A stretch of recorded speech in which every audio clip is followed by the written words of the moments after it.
एक दिन की बात है। आरोही सुबह पार्क में टहलते हुए जा रही थी। तभी उसे एक रोती हुई बच्ची मिली। आरोही ने उससे रोने का कारण पूछा तो लड़की ने बताया कि जिस गुड़िया से वे खेल रही थी वह इसी पार्क में खो गई है। आरोही ने उस बच्ची को उसकी गुड़िया ढूंढ लाने का आश्वासन दिया, जिससे वह चुप हो गई। आरोही ने गुड़िया ढूंढने के लिए समय मांगा और फिर दूसरे दिन गुड़िया लाने का वादा करके वहां से चली गई। पर गुड़िया ना तो आरोही को मिली और ना ही बच्ची को। आरोही ने गुड़िया की तरफ से एक काल्पनिक पत्र उस बच्ची को लिखा और जब वह बच्ची पार्क में गुड़िया पाने की आशा में आई तो आरोही ने वह पत्र उस बच्ची को पढ़कर सुनाया। पत्र इस प्रकार था, कृपया रोना मत, मैं समय समय पर उस गुड़िया के बारे में तुम्हें लिखती रहूंगी, बस तुम रोना मत। अब आरोही रोज उस खोई हुई गुड़िया की तरफ से काल्पनिक पत्र लिखने लगी और लगभग रोज ही उस बच्ची को पढ़कर सुनाती, जो कि यात्रा का काल्पनिक वर्णन हुआ करता था।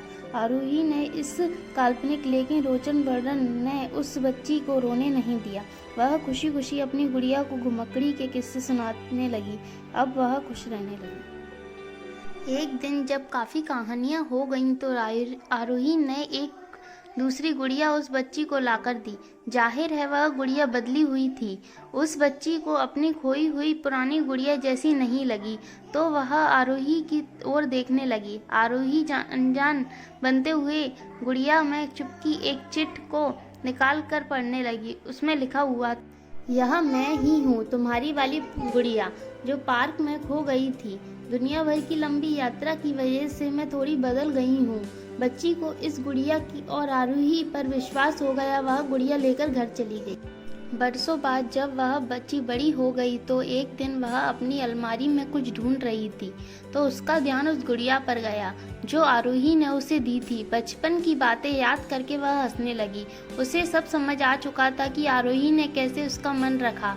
उसे उस गुड़िया पर फिर से प्यार आने लगा। वह बड़े गौर से देखने लगी। तभी उसकी नज़र गुड़िया की फ्रॉक की आस्तीन में एक छुपे हुए छोटे से पत्र पर गई। उसने बड़ी व्याकुलता से पत्र निकाला और पढ़ने लगी। पत्र में संक्षेप में लिखा हुआ था कि हर वह चीज़ जिसे तुम प्यार करती हो कभी न कभी तुमसे खो जाएगी और जो तुम्हारे पास होगी वह तुम्हारे लिए सच्चे रूप में बनी होगी। रूप भले ही भिन्न होंगे पर प्यार एकदम खालिश होगा।